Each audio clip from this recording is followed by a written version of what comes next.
본문 마태복음 12장 22절부터 50절. 제목 내 아버지의 뜻대로 하는 믿음의 가족. 마태복음 12장 22절. 그때에 귀신 들려 눈 멀고 말 못하는 사람을 데리고 왔거늘 예수께서 고쳐주심에 그 말 못하는 사람이 말하며 보게 된지라. 사람들이 눈 멀고 말 못하는 사람을 데려왔어요. 앞 못 보고 말도 못해요. 이중장애인이에요. 사는 게 참 불편했을 텐데 예수님이 그를 고쳐주셨어요. 그러자 그는 보게 되고 말하게 되었어요. 마태복음 12장 23절. 무리가 다 놀라 이르되 이는 다윗의 자손이 아니냐 하니. 사람들은 이 기적을 보면서 이는 다윗의 자손이 아니냐 했어요. 이분이 우리가 기다려온 메시아가 아니냐? 이 뜻이에요. 사람들은 이 기적에서 메시아를 봤어요. 마태복음 12장 24절. 바리새인들은 듣고 이르되 이가 귀신의 왕 바알세불을 힘입지 않고는 귀신을 쫓아내지 못하느니라 하거늘. 바리새인들은 이 기적에서 귀신의 왕을 봤어요. 똑같은 기적을 보면서 사람들은 메시아를, 바리새인들은 마귀 대왕을 본 거예요. 메시아라면 섬겨야 하지만 마귀라면 죽여야죠. 왜 바리새인들은 사람들과 반대된 시각으로 예수님을 바라봤을까요? 자기들은 율법 제일주의자 메시아를 기다려왔는데 예수는 자기들 눈의 율법 파괴자였기 때문이에요. 마태복음 12장 25절과 26절. 예수께서 그들의 생각을 아시고 이르시되 스스로 분쟁하는 나라마다 황폐하여질 것이요 스스로 분쟁하는 동네나 집마다 서지 못하리라. 만일 사탄이 사탄을 쫓아내면 스스로 분쟁하는 것이니 그리하고야 어떻게 그의 나라가 서겠느냐. 예수님은 분열은 마귀의 나라도 멸망시킨다라 하세요. 마태복음 12장 27절. 또 내가 바알세불을 힘입어 귀신을 쫓아내면 너희의 아들들은 누구를 힘입어 쫓아내느냐. 그러므로 그들이 너희의 재판관이 되리라. 유대교에도 악령 축출사가 있었어요. 유대교는 악령 축출사의 활동을 합법이라고 봤어요. 만약 예수의 악령 축출을 마귀의 활동이라고 규정한다면 유대교 내의 모든 악령 축출사를 다 죽였어야 했어요. 아마 유대교 악령 축출사들은 살기 위해서라도 목숨 걸고 예수를 옹호했을 거예요. 즉 예수 죽이는 일은 악령 축출사들의 강력한 반발을 불러왔을 거예요. 마태복음 12장 28절. 그러나 내가 하나님의 성령을 힘입어 귀신을 쫓아내는 것이면 하나님의 나라가 이미 너희에게 임하였느니라. 예수님의 치유는 성령의 역사예요. 하나님의 나라가 이미 시작된 증거예요. 마태복음 12장 29절. 사람이 먼저 강한 자를 결박하지 않고서야 어떻게 그 강한 자의 집에 들어가 그 세간을 강탈하겠느냐. 결박한 후에야 그 집을 강탈하리라. 마귀도 힘없는 자의 말은 안 듣는다는 거예요. 그런데 예수님이 명하셨고 마귀가 들었어요. 그러니 예수님은 마귀보다 더 센 분이란 걸 증명해요.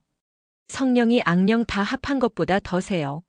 마태복음 12장 30절. 나와 함께 아니하는 자는 나를 반대하는 자요 나와 함께 모으지 아니하는 자는 해치는 자니라. 율법주의자들은 예수님의 가르침에 반대했어요. 왜냐하면 저들은 율법을 중심에 두었고 반면 예수는 자비, 즉 사랑을 중심에 두었기 때문이에요. 서로 철학이 달라요. 예수님은 율법주의자들을 가리켜 나를 반대하는 자요, 해치는 자라 하셨어요. 율법주의는 복음과 우리의 영혼 구원 활동의 적이에요. 마태복음 12장 31절과 32절. 그러므로 내가 너희에게 이르노니 사람에 대한 모든 죄와 모독은 사하심을 얻되 성령을 모독하는 것은 사하심을 얻지 못하겠고 또 누구든지 말로 인자를 거역하면 사하심을 얻되 누구든지 말로 성령을 거역하면 이 세상과 오는 세상에서도 사하심을 얻지 못하리라. 바리새인들의 모함은 몰라서 그런 게 아니라 악해서 그런 거예요. 이런 종류의 죄는 결코 용서받을 수 없다고 예수님은 말씀하세요. 마태복음 12장 33절. 나무도 좋고 열매도 좋다 하든지 나무도 좋지 않고 열매도 좋지 않다 하든지 하라. 그 열매로 나무를 아느니라. 좋은 나무는 좋은 열매를, 나쁜 나무는 나쁜 열매를 맺어요. 이 자연의 메커니즘이 사람에게도 그대로 적용돼요. 사람이 좋고 나쁨은 그 사람이 한 행동의 결과가 말해준다고 하세요. 마태복음 12장 34절. 독사의 자식들아 너희는 악하니 어떻게 선한 말을 할 수 있느냐. 이는 마음에 가득한 것을 입으로 말함이라. 독사의 자식들아, 이 마귀 새끼들아. 란 뜻이에요. 왜 바리새인들이 마귀냐? 바리새인들은 악한 생각과 마음을 품고 악한 말을 내뱉기 때문이에요. 그들이 악한 생각과 마음을 품은 이유는 율법주의의 노예가 되었기 때문이에요. 율법주의에 빠지면 사람은 남을 판단하고 멸시하며 정죄하는 말을 해요. 그런데 판단, 멸시, 정죄는 자비와 정반대예요. 율법주의 유대인들은 하나님의 이름으로 하나님이 가장 미워하시는 짓을 했어요.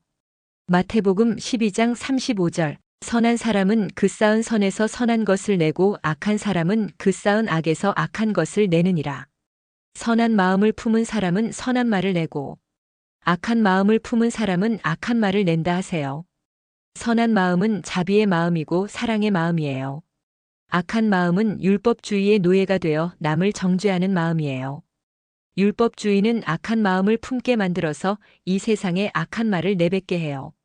마태복음 12장 36절. 내가 너희에게 이르노니 사람이 무슨 무익한 말을 하든지 심판날에 이에 대하여 신문을 받으리니. 예수님은 우리는 말한 것에 따라 결국 심판받게 된다고 하세요. 왜냐하면 말은 그 마음의 반영이고 그 마음이 심판의 대상이기 때문이에요. 마태복음 12장 37절. 내 말로 의롭다 함을 받고 내 말로 정죄함을 받으리라. 예수님은 최후의 심판날에 내가 한 말에 따라 내가 천국 갈지 지옥 갈지를 결정하게 된다고 하세요. 왜냐하면 말은 내면의 반영이기 때문에 그래요. 율법주의자들은 사람보다 율법을 앞세우고 사람에게 자비 베풀기를 거절했어요. 그래서 종교의 목적을 잃어버렸고 이로써 지옥 갈 운명이 된 거예요.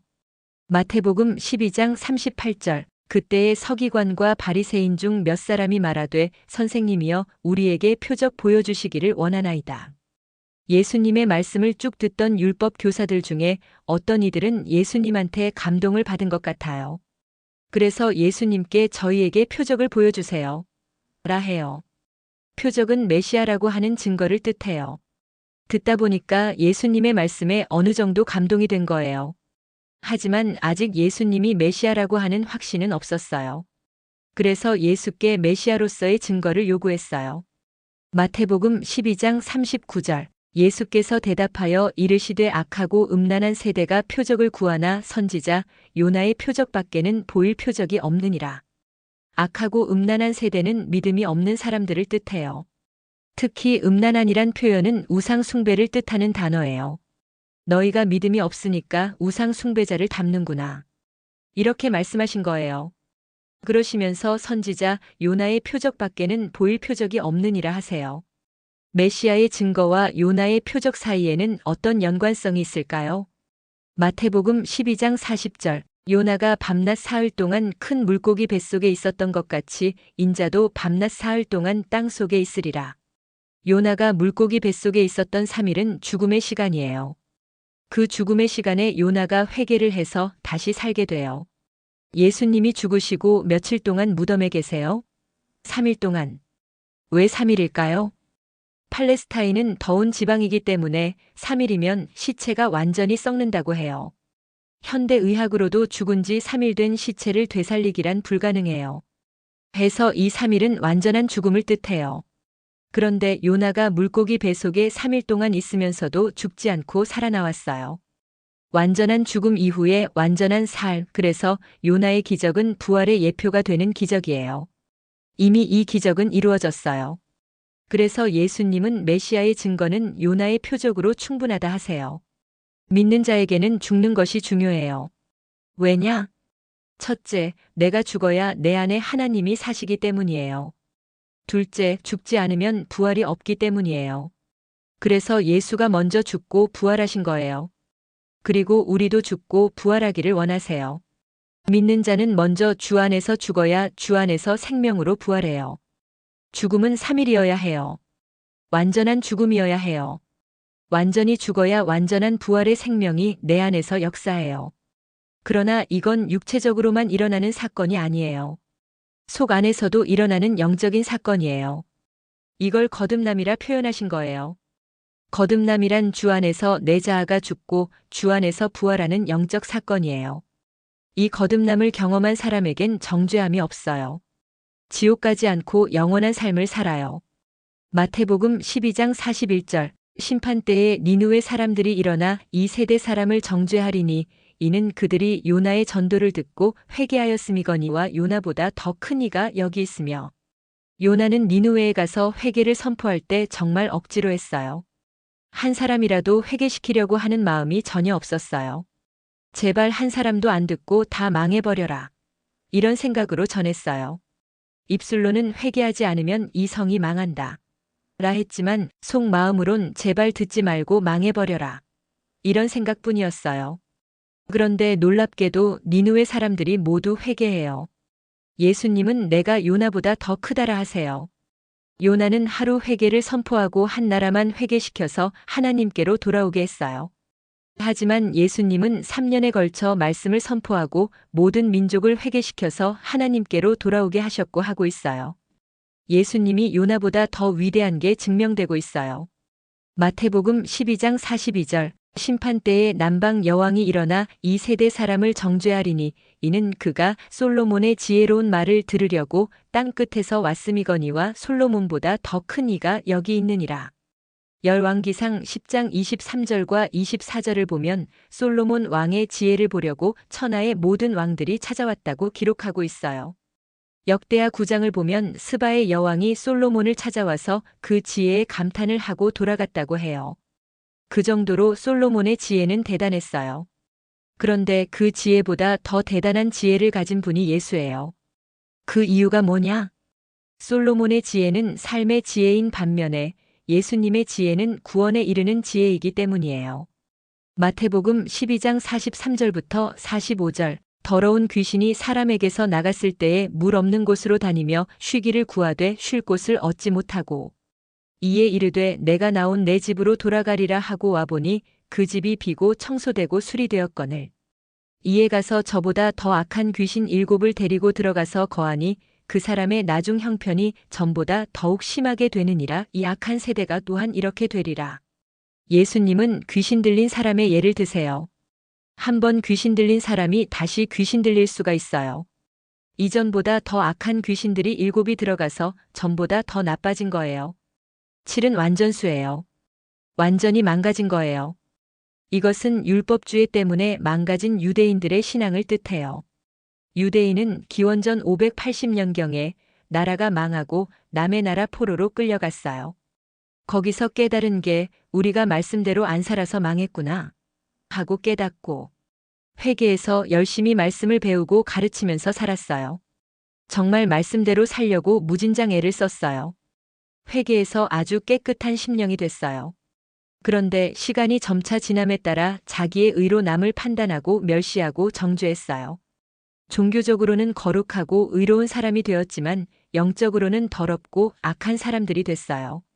처음에 귀신이 들었다가 깨끗해진 사람이 잠시 후 더 악한 7 귀신이 들어와서 더 망가진 사람의 이야기는 바로 유대인들 자신의 이야기예요. 왜냐하면 유대인은 바벨론의 포로일 때는 몸만 노예가 됐었지만 율법주의에 지배받은 후로는 그 영혼까지 율법의 완전한 노예가 되어버렸기 때문이에요. 유대인의 신앙과 영혼은 이전보다 더 완전하게 망가졌어요. 마태복음 12장 46절부터 50절 예수께서 무리에게 말씀하실 때에 그의 어머니와 동생들이 예수께 말하려고 밖에 섰더니 한 사람이 예수께 여짜오되 보소서 당신의 어머니와 동생들이 당신께 말하려고 밖에 서 있나이다 하니 말하던 사람에게 대답하여 이르시되 누가 내 어머니이며 내 동생들이냐 하시고 손을 내밀어 제자들을 가리켜 이르시되 나의 어머니와 나의 동생들을 보라. 누구든지 하늘에 계신 내 아버지의 뜻대로 하는 자가 내 형제여 자매여 어머니이니라 하시더라. 예수님이 말씀하고 계실 때 혈육이 찾아왔어요. 세상에선 피를 나눈 가족이 제일 가까워요. 하나님이 인간을 그렇게 만드셨기 때문에 당연해요. 그런데 예수님은 하나님의 뜻을 나눈 신앙의 가족이 더 가까운 것이 옳다 하세요. 왜냐하면 유대인의 신앙과 영혼은 율법주의 때문에 완전히 망가졌고 반드시 복음으로 새 신앙과 영혼으로 거듭나야 하기 때문이에요. 그래서 예수님은 신앙의 가족을 혈연의 가족보다 더 위에 두셨어요. 실제로 박해가 벌어지자 가족 사이에 배반과 밀고를 하면서 혈연의 가족보다 신앙의 가족이 더 중요해지는 사건을 경험하게 돼요. 박해의 상황은 예수님의 말씀이 옳았다는 걸 증명했어요. 하지만 교회가 공인되고 제도화되면서 다시 율법주의로 돌아갔어요. 그래서 종교개혁이 일어났고 개신교파 교회들이 생겨났어요. 이 교회들도 성장하면서 다시 제도화되고 율법주의적 경향이 자리 잡고 있어요. 우리는 내 아버지의 뜻대로 하는 자가 내 가족이다라는 예수님의 말씀으로 돌아가야 해요. 피를 나눈 가족이 중요해요. 사랑하고 아껴줘야 해요. 하지만 신앙의 가족이 더 중요해요. 믿음은 예수님과의 연결이요, 하나님과의 연결이요, 우리 삶의 의미이기 때문이에요. 하나님의 뜻대로 행하는 믿음의 가족이 됩시다.